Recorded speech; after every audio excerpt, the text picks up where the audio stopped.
C'était un match épique entre ces deux équipes. On va revoir d'ailleurs les images de ce match entre Guinéens et Sénégalais en 2006.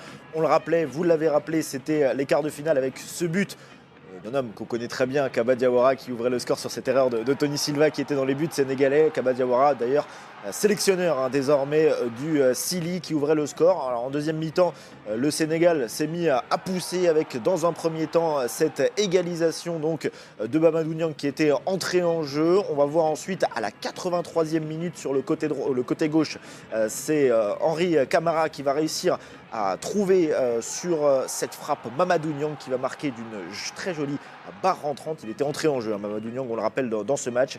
Et ensuite, c'est en fin de match, Henri Camara, le meilleur buteur, on le rappelle, de l'histoire hein, de cette équipe sénégalaise qui est venue sceller le sort de ce match malgré la réduction du score de Pascal Feindounou. On rappelle, hein, il y avait une attaque Diawara, Feindounou, Mansaré hein, du côté de la Guinée. De l'autre côté, on avait Kaba Diawara, on avait également Diomansi Camara, hein, qu'on retrouve souvent sur nos antennes, qui était présent du côté sénégalais, qui ensuite était éliminé, on le rappelle, par l'Égypte en demi-finale. Défaite donc en 2006 de la Guinée face au Sénégal, mais aussi en 1994 en Tunisie sur le score de 2-1. C'était en phase de groupe. Forcément, Serge, côté guinéen, l'heure est à la revanche. Totalement. On va voir aujourd'hui comment va réagir la Guinée, mais au vu de l'historique, c'est sûr qu'ils auront à cœur aujourd'hui de gagner ce match pour réparer un petit peu ces mauvais résultats. Mais l'enjeu, le principal d'ailleurs, c'est de remporter pour assurer la qualification en huitième des finales pour ces deux équipes actuellement à égalité dans ce groupe B. Regardez la configuration d'ailleurs de ce groupe. Les deux équipes qui ont remporté leur premier match d'une courte tête lors de la première journée face respectivement au Zimbabwe et au Malawi. Lamine, un mot là-dessus. Est-ce que vous êtes crispé ou confiant avant l'entame de ce beau derby? Confiant, non, parce que je pense que le Sénégal, on va dire, n'est pas entré totalement dans cette compétition. Ils ont gagné 1-0 contre le Zimbabwe. Mais j'espère qu'aujourd'hui, ils vont montrer un tout autre visage lors du premier match et peut-être mieux concrétiser les actions qu'ils ont pu rater au match précédent.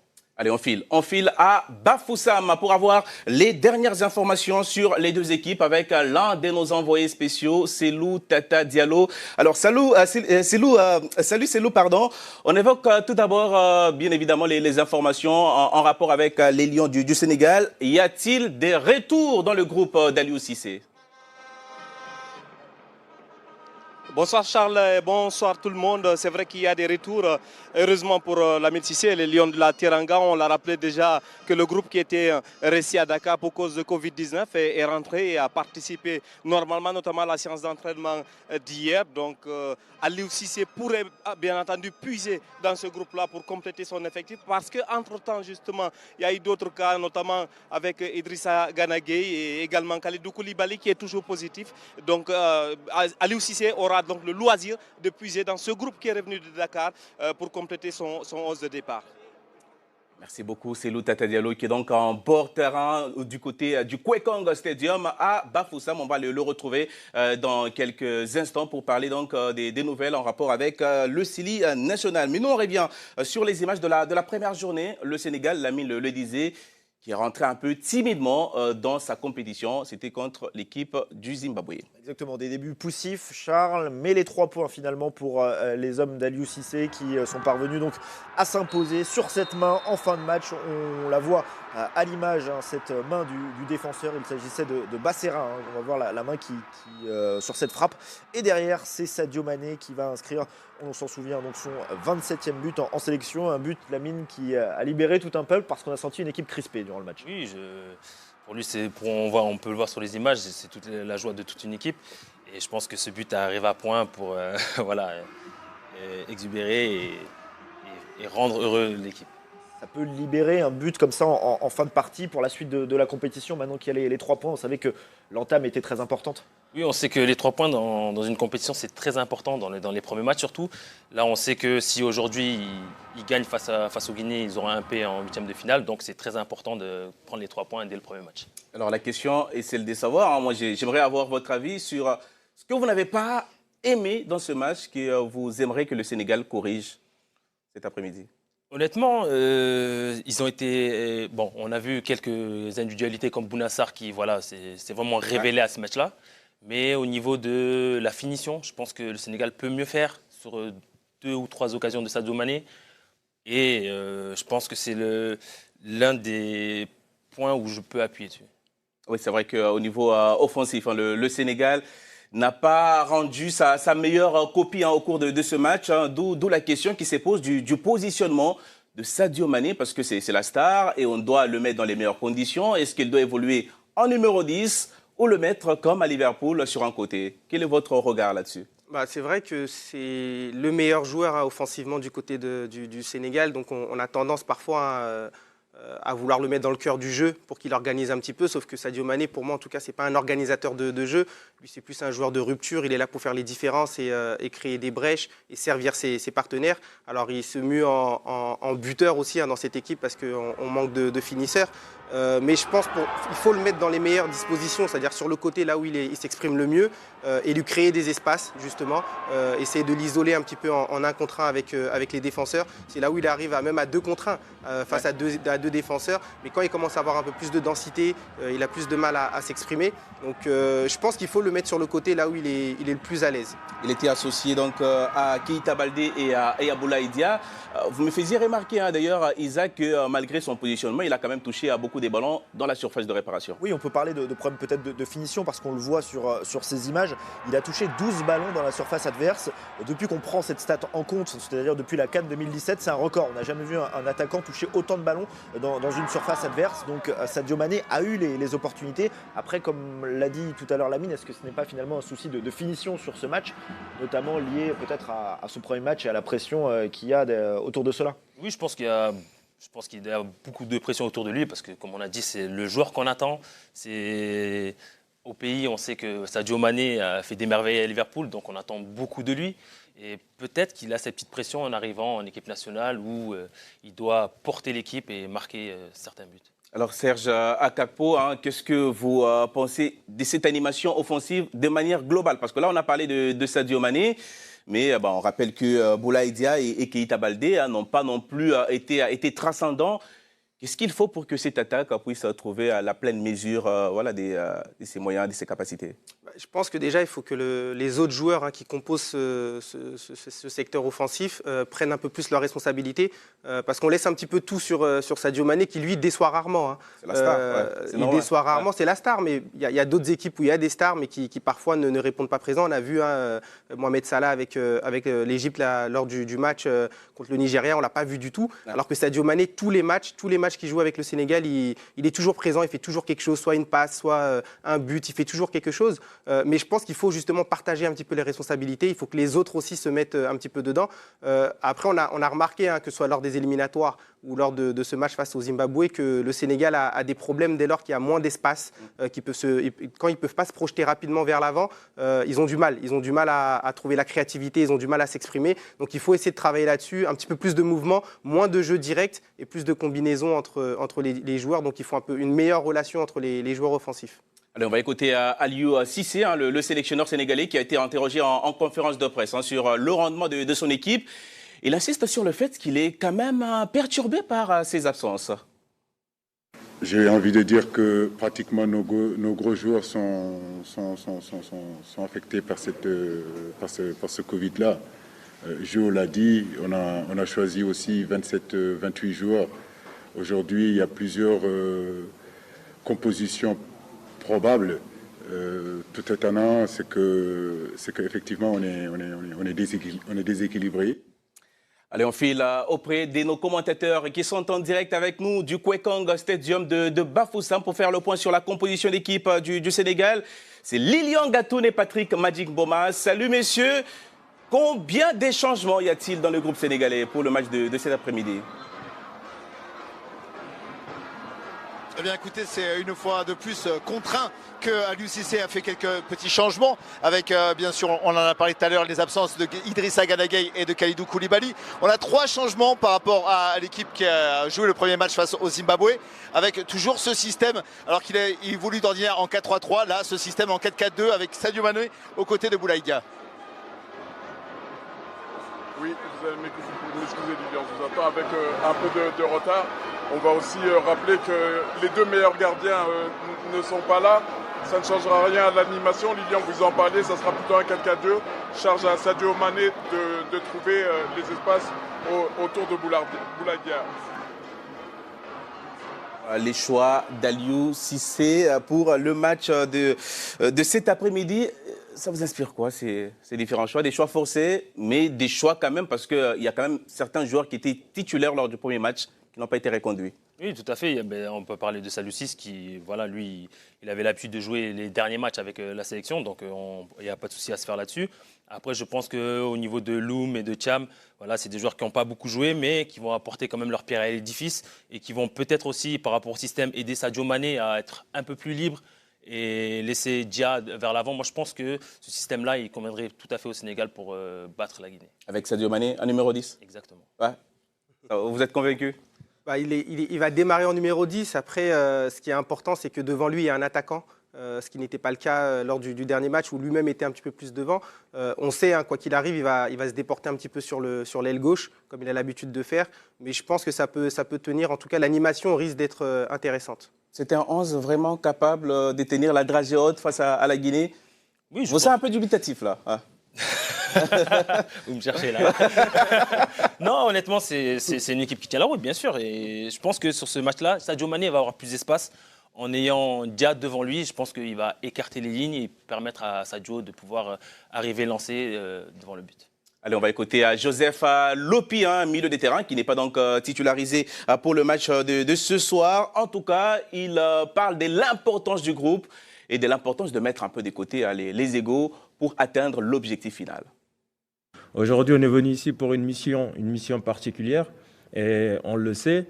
Donc, ce qui compte aujourd'hui, c'est l'équipe nationale du Sénégal. Ce n'est pas moi ni un autre. Celui qui joue, c'est très bien. Je suis là pour le soutenir et regarder aussi. Quand j'aurai l'occasion de jouer, j'apporterai ma pierre à l'édifice. Et c'est ça qui est le plus important aujourd'hui. On est venu ici pour gagner quelque chose ensemble. Donc, on travaille tous ensemble dans cet objectif-là. Voilà pour la présentation du Sénégal. On retrouve Selou Tata Diallo en direct de Bafoussam pour cette fois évoquer le CELI national de Guinée. Selou, quelles sont les dernières informations autour de l'équipe? Les dernières nouvelles, Charles, c'est surtout que 2 places se libèrent dans le 11 de départ de Keba Diawara. En tout cas, par rapport à ce qu'il nous avait proposé lors de la dernière sortie, c'est Agibou Kamara de l'Olympiakos qui est blessé, donc qui n'est pas dans le groupe. Et évidemment, José Martinez Kanté également titulaire face au Malawi. Donc ces 2 places-là se libèrent. Keba Diawara aura donc la possibilité de les remplacer. C'est vrai qu'il y a d'autres qui arrivent, qui reviennent de Covid, notamment Morgan Guilavogui, qui pourrait postuler une place de titulaire dans ce 11 de départ du CELI national de Guinée. Sinon, vous voyez derrière moi, les Sénégalais sont juste devant le COP du CELI national de Guinée qui commence déjà à donner de la voix, alors que de l'autre côté, la Guinée est devant le COP du Sénégal. Là aussi, du monde commence à venir. C'est vrai que le public camerounais n'est pas tant que ça en train de venir au stade, mais vu que c'est un grand derby d'Afrique de l'Ouest et que ces 2 pays-là sont bien représentés ici au Cameroun, il y a un peu de public de part et d'autre quand même. On espère que l'ambiance va monter petit à petit dans ce magnifique stade, le Kwekong Stadium de Bafoussam, à quelques heures donc, du coup d'envoi de ce gros derby, un très très beau derby ouest-africain. C'est le Tata Diallo, nous a donc donné les informations sur les absents. On verra dans un instant les choix que va opérer en tout cas le sélectionneur. Mais nous on va revoir d'abord les images de la première journée pour le CELI national qui s'est aussi imposé face au Malawi. Sur le score les plus récurrents depuis le début de cette CAN.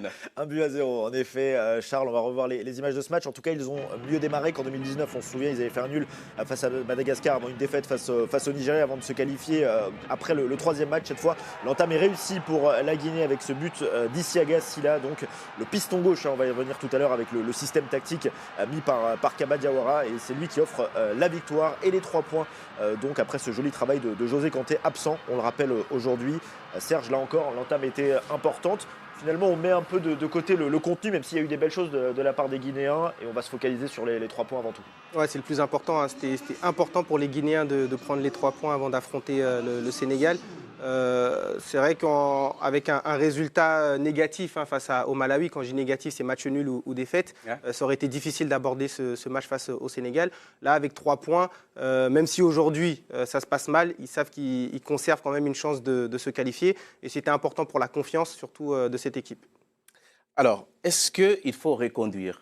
Il faut vraiment reconduire ce système des jeux mis en place parce que c'est ce qui a beaucoup fait parler à l'issue de cette rencontre. Je vous pose la question parce que Serge, vous êtes devenu un peu un spécialiste du Sénégal que vous avez rencontré avec le Togo, dont vous êtes le manager général en qualification en Coupe du Monde.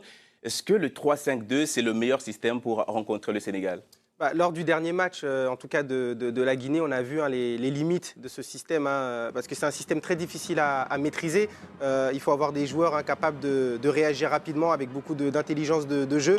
Et là, on a vu dans ce match face au Malawi que les 3 défenseurs centraux, notamment du côté de la Guinée, n'ont pas maîtrisé du tout ce système. Il y avait beaucoup de fébrilité. Regardez à l'image de cette passe, manquer de compter.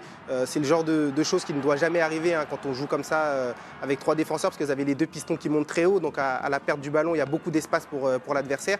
Et sur ce match, il y a eu beaucoup de flottement dans cette défense, beaucoup de ballons perdus. En tout cas, j'étais pas convaincu que c'était le système à reconduire aujourd'hui.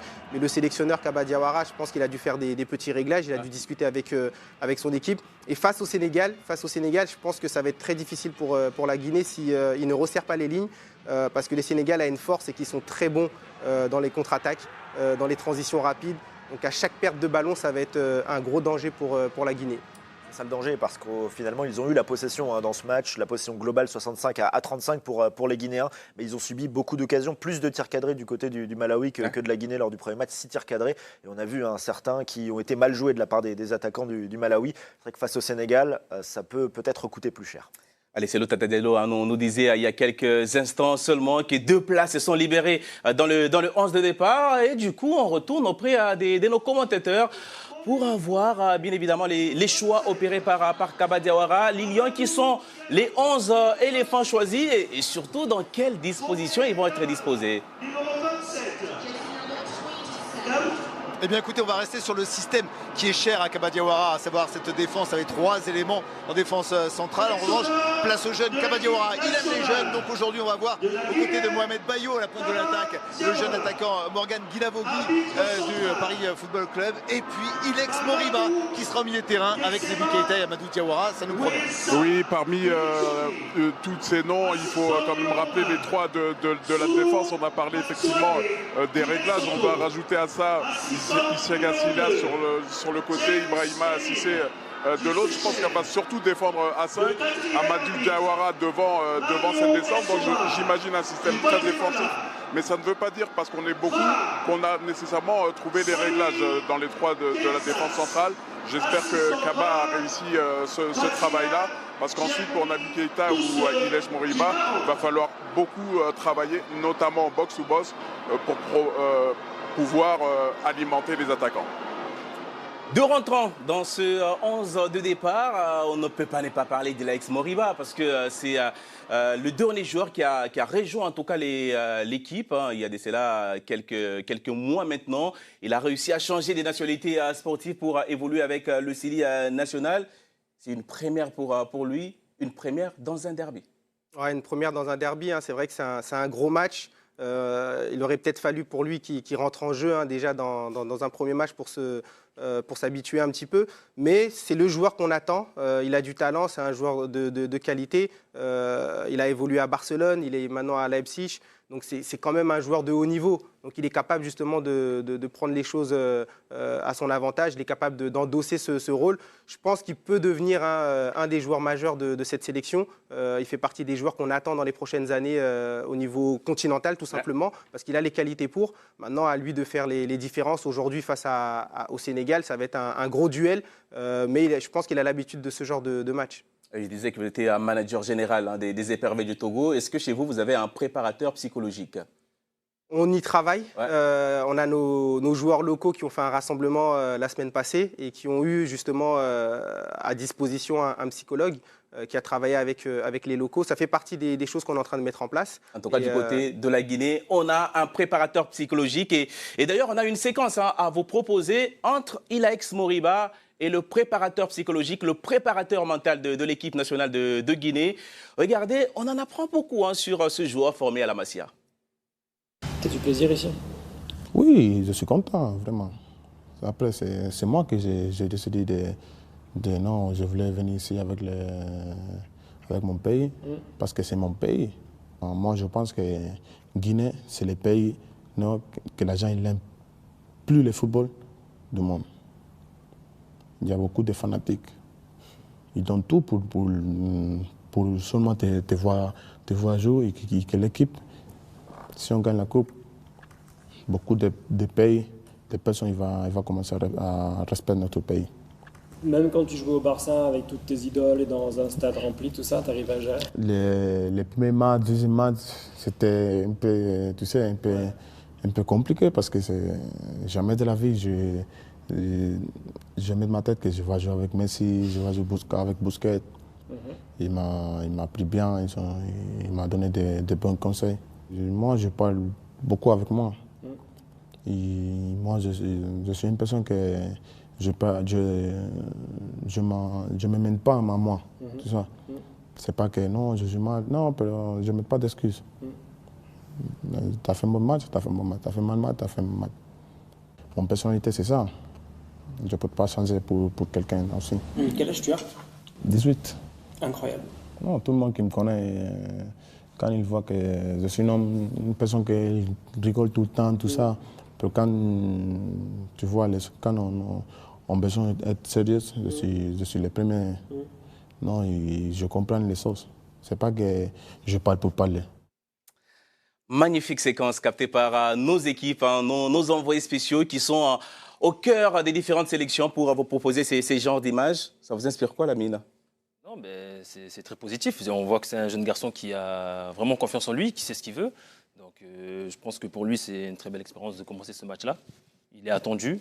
On sait que dans son pays, c'est quelqu'un sur qui on peut se reposer et il va pouvoir le démontrer aujourd'hui. C'est aussi ça le rôle du préparateur mental. C'est important. Il sait qu'avant qu'on puisse les lancer dans le grand bain, il faut en savoir un peu plus sur lui, sur ses motivations et surtout le préparer à cet affrontement-là. Ouais, je pense qu'il en a eu l'habitude dans les différents clubs où il a évolué. Mais c'est un outil qu'on n'avait pas beaucoup sur le continent jusqu'à présent, mais ça commence à venir petit à petit. On commence à prendre l'importance d'avoir un préparateur mental, un psychologue, parce que c'est important de préparer à l'événement.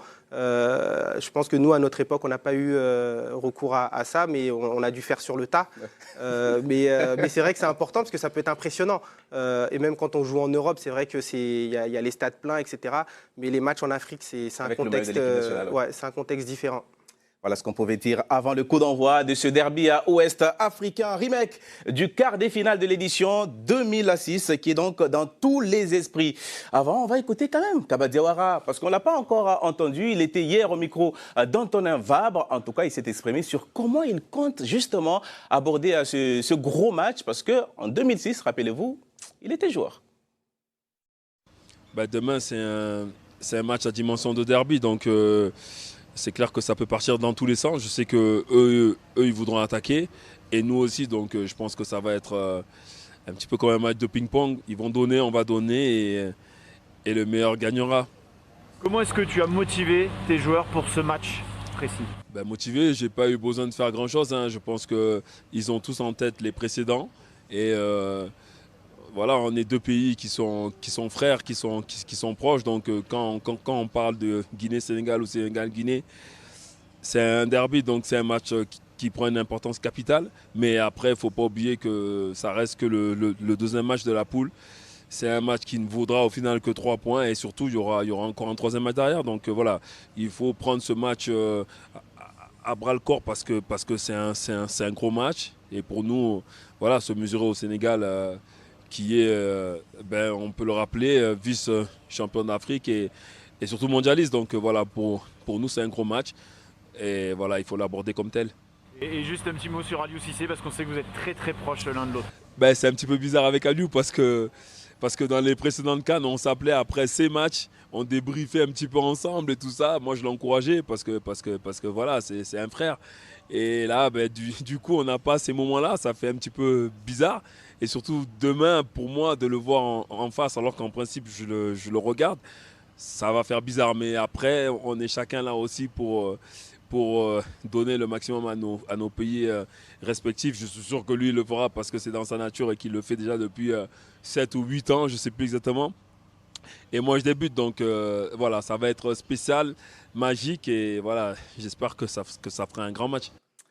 Kaba Diawara, qui n'a pas eu la chance de prendre sa revanche sur le Sénégal en tant que joueur. Il a l'opportunité cet après-midi en tant qu'entraîneur de prendre donc sa revanche sur cette équipe des Lions du Sénégal.